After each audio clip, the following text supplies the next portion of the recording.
Conversations with Kenni. This podcast is sponsored by Visibility Solutions Media. Conversations don't just reveal the truth, conversations also shapes cultures. Welcome to another edition of Conversation with Kenni. Today on the show, with me an amazing young Nigerian. He's a culture shaper. I would call him a culture shaper because he operates both from the kingdom realm or spiritual realm and also the corporate or what you would call the secular sector. He's a gospel minister, he's an artist, he's a man of many parts. I would give him the privilege to introduce himself. Join me in welcoming Seun Ayeni, also known as GGG. Thank you. Thank you very much, Kenny. Thank you. Okay, so let's start with, now, in my intro, I had an issue with the tag to give to you. So I said you're an artist, you're a gospel minister, how would you love to be introduced? Okay. An artist is okay because everything you do is a form of art. Even in your ministration, it can be done in an artistic way. Yes. Ministration doesn't have to be, it can be anything you're doing. You can minister through anything. So you can minister through your own type of art, which is why I guess a lot of people mix it up as saying gospel artist.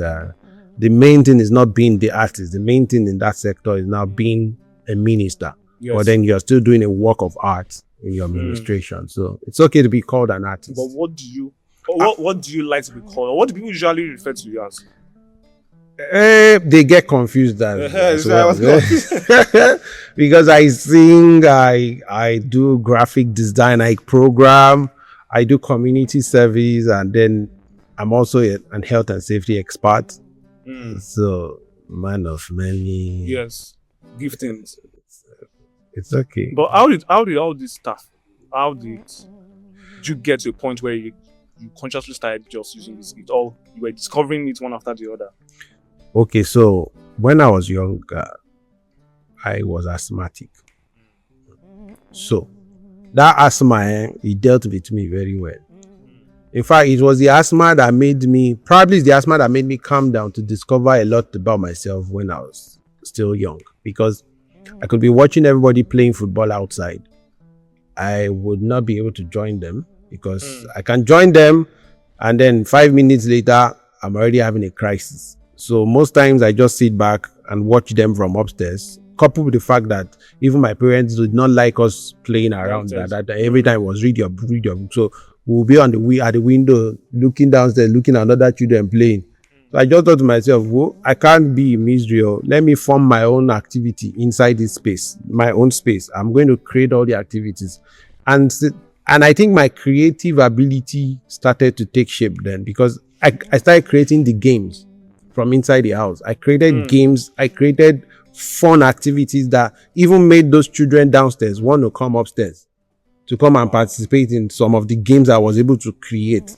I mean, I made a lot of artworks, video games on papers, playing table soccer, coordinated things like, what will you call it now? World Cup for people. They'll bring their, these bottle covers, canters. Oh, you did that? They will. And yes, some people, they had full teams. I'll have a friend, he will come with his full team. We played World Cup in our house. World Cup, canters. So, wow. Can you imagine? I remember. Yeah. So I started creating those things from when I was small, and then the creativity continued. I can draw a lot, so I started drawing. Then when computers came, my story of computer is funny. I learned in a very funny way, and this could be a message to somebody out there. You see, don't let situations beat you down. Situations are there for you to probably go through them and move on if God gives you the grace. What am I saying? When I was in year 1, university, I drew something on paper and that thing went viral. I mean, people were carrying that around. There was no phone there yet. Phone came in 2001. So phone came around when I was in part 1. But then that drawing went around the campus like, boy, he drew this thing with his left hand and it went around. So there was this guy that owned a computer business center in the student union building then. His name, I want to be told his name. So he used to teach people computer things, Later, he dabbled into graphic design. Of course, he now started using CorelDRAW and all that. People were around him almost all the time because it was new to people. CorelDRAW, graphic design, 2001. Wow. So people were around, always around. He was in part 3, I guess, or maybe I was in part 1, or maybe he was in part 5. I'm not sure. So he was already grounded in university. I just noticed that anytime I went to his business center to go and chill around those guys, I had a nice time but then the nice time will usually end whenever he switches on that computer that, okay, I want to do work. He'll just tell me, he'll find a way to make sure that they get rid of me. Wow. So he will leave the others. They will be in the place. He'll be designing, teaching them sometimes. There was a time he started classes officially, teaching people. I tried to join the class. He told me no. He was not going to allow me into his class. I was sad. He was aware of your giftedness in the area. He knew. I didn't know why. It was later, of course, I learned. One of his students will go to class. I'll wait for that one at home.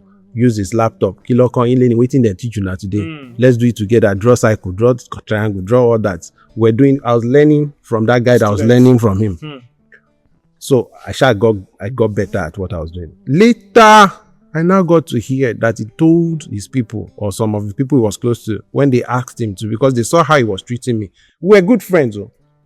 Computer aside, me and him will gist. When computer comes like this, you will just change like a dual personality, like she'll get out of here.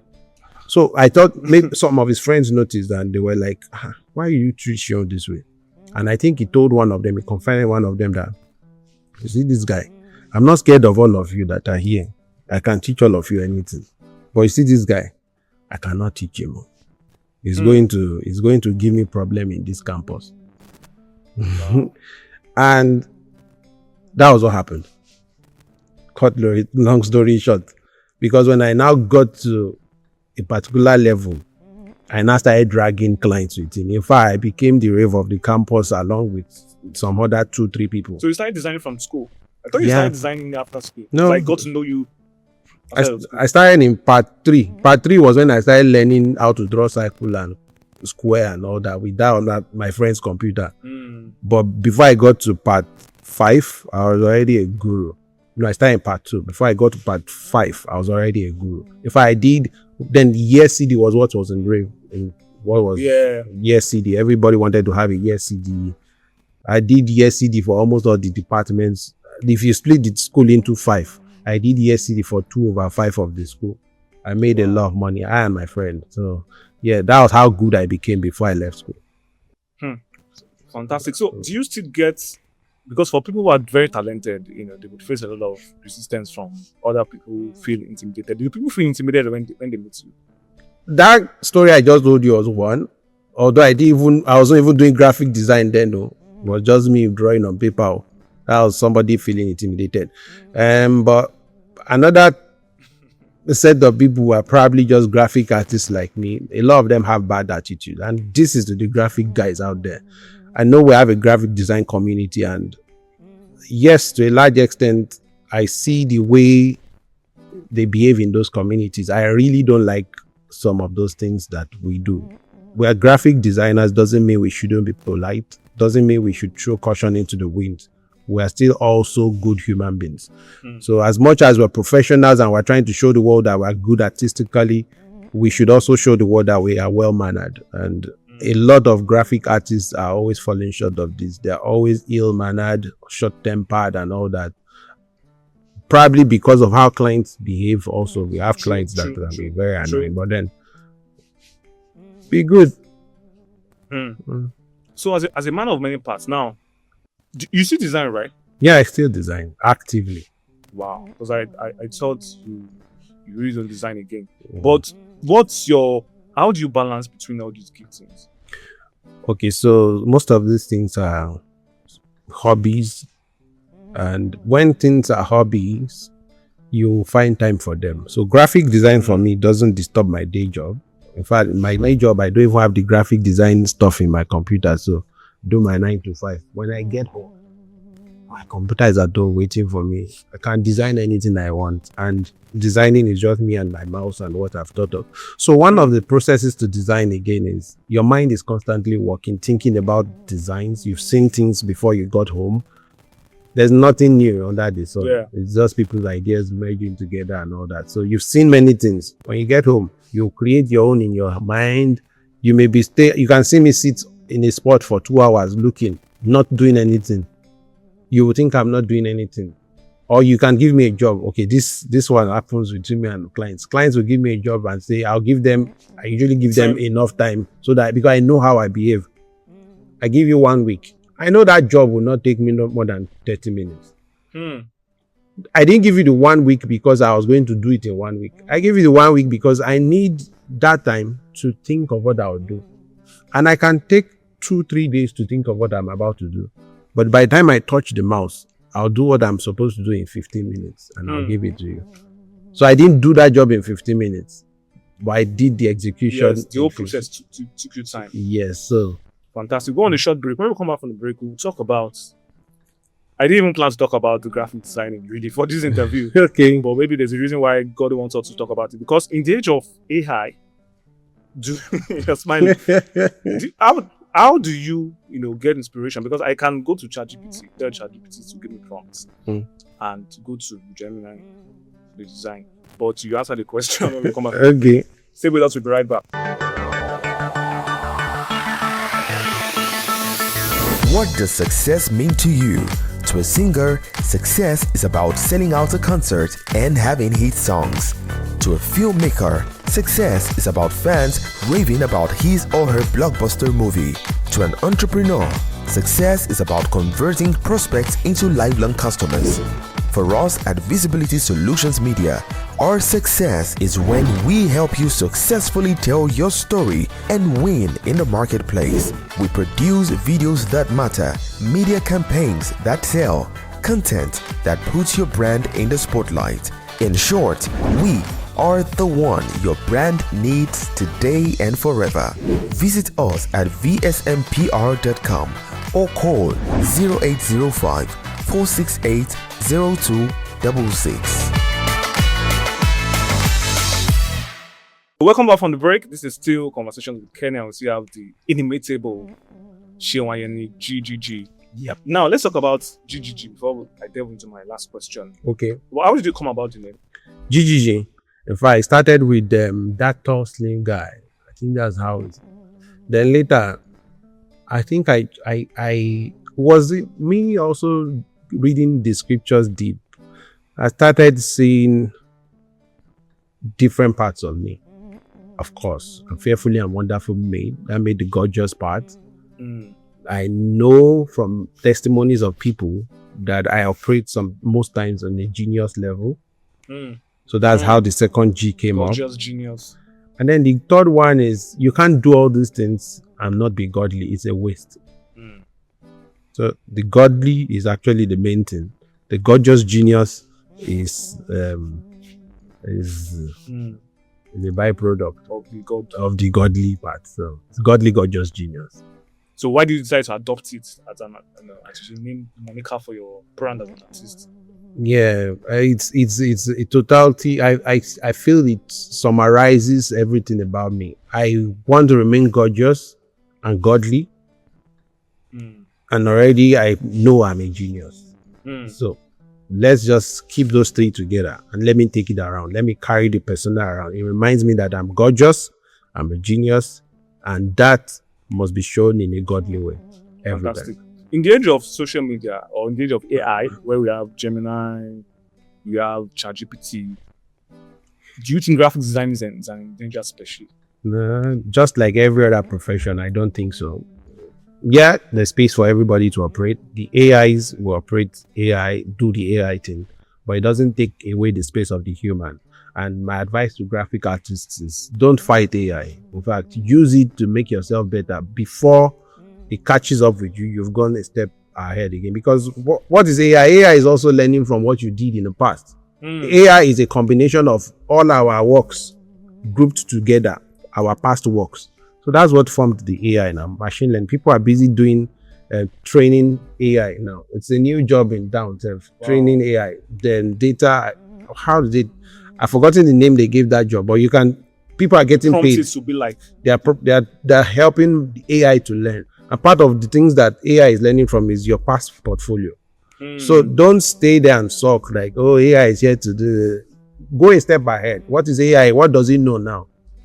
Augment what you know. Move again, because your brain is a super computer. There's no AI that can match your brain. As long as you don't stay behind, just continue. AI will always be there. AI is always there to support you, but people will go to AI. Some of your customers will go to AI, by the way. But those that still need the human feel at some point for some things, not everything, for some things, they will still have to come back to you. I mean, I've done some of my music videos with 100% AI, but it cannot still be like me having somebody shoot my video for me. There's still something that missing. human touch. It's still missing. So don't give up. That human touch, some people will still pay for it. They'll pay premium for it. So Fantastic. Let's flip the script to, let's talk about the GGG brand. When did you decide to focus on music, that you want to do gospel music? 2017. 2017 is when I went to the studio. So maybe that's the defining moment.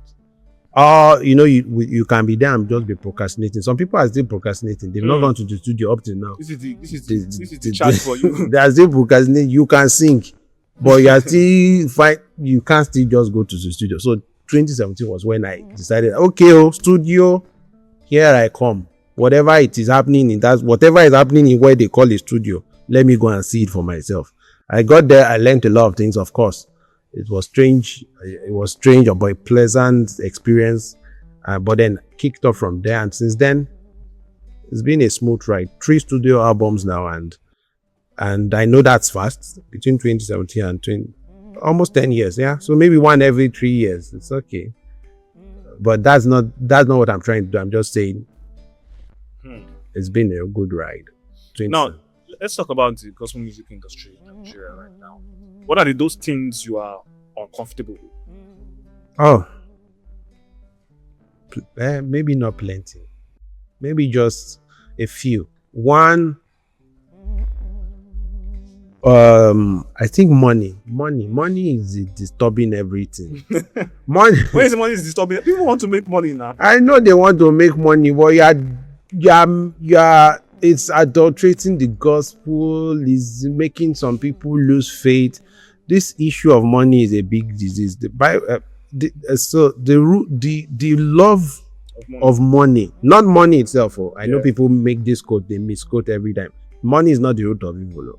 It is the love of money that is the root of evil, because it is what drives you to now you replace God. You're supposed to love God. You are loving money, so that you've replaced God with mammon now, and that's what's happening in the music, in the gospel music scene too. People want to make money off the gospel because it looks like an avenue for them to do that. Of course, religion has been profitable for people since time immemorial. That's why Jesus flogged some people out of the temple. They've been profiting out of it. People will still continue to do that. But do you want to join them? Is this good? No, we shouldn't do that. The gospel is free. Give it to people. It's not your message. But some people will quote the Bible verse that, if you are diligent. In fact, the word talent in itself, from my own personal study, the word talent is a currency. So that Bible verse now. Yeah. If that talent is a currency, God gave GGG 5, 2, 1. 5, 2, 1. Yes, that's the arrangement. How will I explain that part? So what I think. So my question is, some people would say from that school of thought that, now God gave me the talent, I should. They are mixing two things up now. Talent and talent. Talent in that particular context is a form of currency. A currency. But the talent you're talking about now is your own gift. Yes, the gift of a man. Even that scripture, the gift of a man, make way for him. I think if you look at the context properly, it's talking about actual gifts. Like, I buy gift to come and give you. Someone, if you give me gift, somehow there's a way it touches me. It's not even my gift like talent. So, but people you often use it interchangeably. So this issue of talent also, you were given, everybody has a deposit of something you are supposed to be able to make life out of. So yes, you have something in you. You're supposed to be able to make money with it. It's fantastic.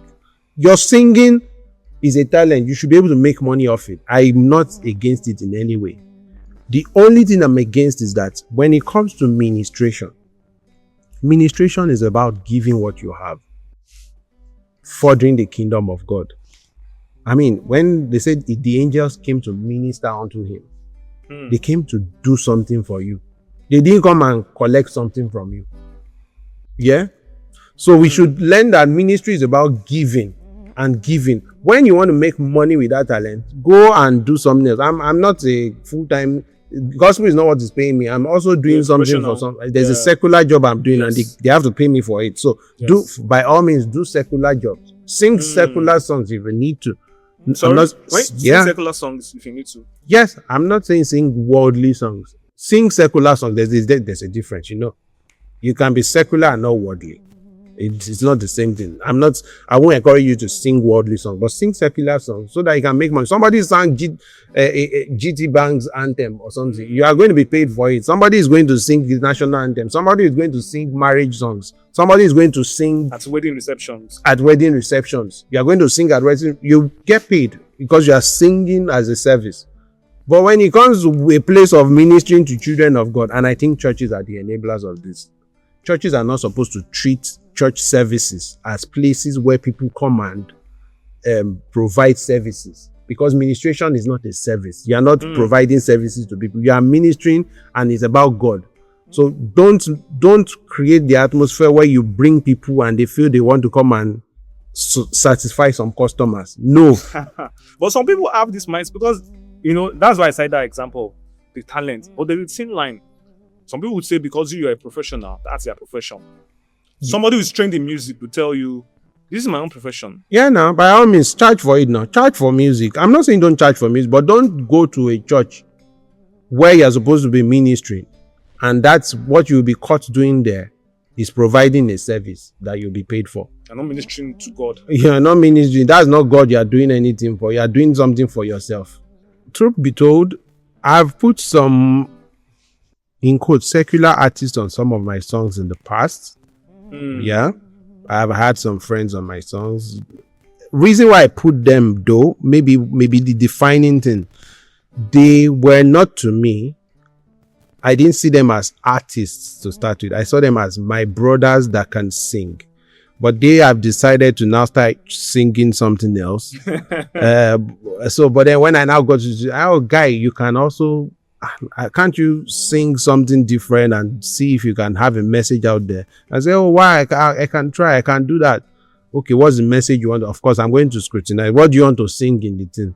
If it's not, I check the theology of what he's going to say.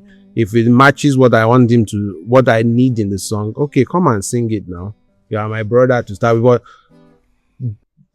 is it something you do? I'm not. It's not something I'm very comfortable with. If you ask me, because again, you have to be very clear with your message, both your life and your message. You have people listening to you. You have people that are looking up to you.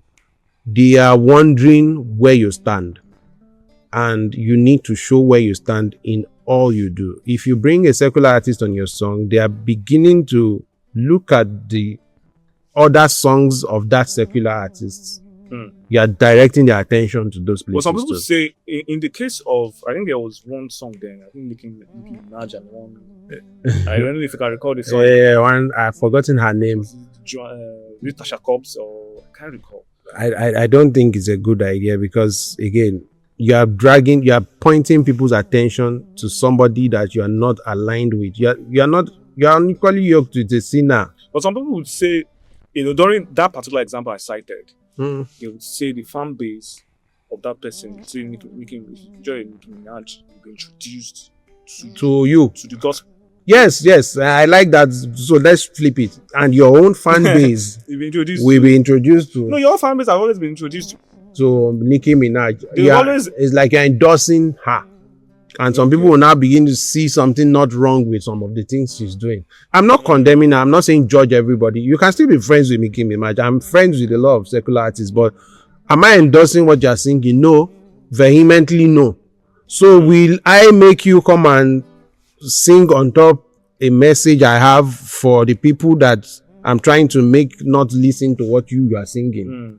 You really have to be careful with that. I won't say never. I won't say never, but the context will play out and I will know what God is saying at that time. Of course, if you give me default setting will be no. But there are some cases God uses anything to do, and he uses the foolish things of the world to confound the wise. He used the harlots to save some people and all that. So you want to say never, but then as a matter of principle, you want to say no at the first instance, except God says otherwise. Let me ask you two more questions. So what is the greatest thing your song has ever done? Or testimony you've heard? Maybe someone heard your song, became healed. The testimony is me or myself. You know, I waited a long time before I gave birth now. Yeah. 11 years. And what was the greatest? Let me enter. What was the greatest lesson? Okay, what was the greatest? What kept you going during that phase? The knowledge of the fact that God loves me and He is just God. In fact, there was a song I released.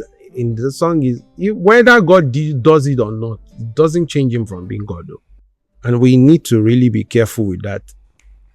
Because He has the grand plan of everything. He has the master plan. We are just but one particular small sin in the whole thing. So you are looking at your sin and you are wondering, why me? But if God shows you what you are doing in the master plan, you will now be saying, wow, okay, so this is why this was happening to me. Okay, it makes sense now. Thank you, Jesus, So I said I waited 11 years. I could have given birth earlier, maybe to somebody that is not going to live long, and all that. You don't know the master plan. So my advice is just stay with God. Cry there if you need to cry there, but stay there. Don't leave His presence for any reason. Don't ever leave His presence. It's okay to cry in His presence, but don't leave. Don't leave His presence. What would you tell somebody now? Hey, the interview is flipping to another angle. What would you tell somebody who is in his waiting season? The person has been waiting. Yeah, so that's the same message I was saying to myself. There's this song I used to sing. DJ Sumu Shagbekele Iyogba Ojuko ni ti o. The fact is that everybody has a purpose to fulfill. God loves you so much that He won't let you down. He won't. It may look like it's too long, but He won't let you down. He loves you more than all that. So just wait. And in your waiting time, don't grumble. Don't be like the Israelites, because that again is not what God likes. Don't grumble. Wait, knowing fully well that He's seeing you, He knows what you are going through, and He loves you. He will do it. God loves you. Final question. I think I've asked you before, maybe a couple of years back. Are you looking at going into politics with everything you've done? Amu games, Battle of the Sounds, with so many of your community Yes, SOP. Okay, so Have you ever been approached? Let's start from there. Yes, now plenty times. In fact, some of my friends, they say, "Hey, Seun, go for House of Rape now. We'll vote for you." I just look at them and say, "Nyimu." First of all, the reason why I'm doing all I'm doing is not so that I can get something back per se. Yes, I am getting something back, maybe some fulfillment, some form of fulfillment, but not in terms of maybe I want to become something. And maybe that is what has helped me, because I'm not pursuing any of these things. So any day I say I'm not doing it again, I'm also fine. So you don't have a political agenda? I don't. It's not easy to have political agenda. You say Christians in politics. I don't agree. Christians in politics, but Christians in position of power, yes. People usually want to quote Daniel. Daniel was not a politician. No, hello. Daniel was not a politician. He was appointed. So yes, appointments I can do. Tick the box. If you call me now to come and work as a minister or something, as an appointee, I will go. Minister of technology. But say I should come and carry election, this thing, because there's no way. There's no way you will do politics that you will not lie. There is no way. So are you going to cross that line because you want to achieve something? You want to get into the corridor of power? No, I won't do politics. I can be in the corridor of power without being in politics. That was what Daniel was. He was in power, but he was not a politician. But it's connected in a way. If you are working, if you're principal, let's say you're working, you are the commissioner for information in Lagos State. In a way, some of the decisions will take. Of course, you are coming, but some of the decisions you take, political decisions may affect your standing of your position. Yeah, and that's why it's easy to be an appointee. At that point, you can decide to yourself, am I crossing the line here? Am I resigning? Am I dropping my letter here? Because I'm not saying at every instance you say, oh, I'm dropping my letter. There are sometimes you still have to wait and see if you can convince and do all that. Yes, those are your things you need to do as a Christian. But if you see that it's beginning to cross a line between that is going to make God angry with you, yes, you can easily drop your resignation as an appointee. But as an elected person, you are not able to do that. Again, it's sweet if you can get there as an elected person, but I just see the risk of getting there through elections is too much for your salvation. So will you rather risk your salvation for an elected position? I don't even want. Some people may have grace to do it, but me, I don't think so. So let me just stay here and be looking at everything. Yes. Just stay here. Stay with God. Yes. Stay with God. That's been today's edition of Conversations with Kenni. I want to thank you, GDG. Thank you. The coat of many colors. Thank you for coming on the show. Thank you for sharing your story. The rating, how you became who you are today, inspiring so many young Nigerians out there. Thank you for coming on the show, and we wish you the best. Thank you. God's best in everything you do. Thank you. That's been today's edition of Conversations with Kenni. We'll be right back. Keep living your dreams. God bless you.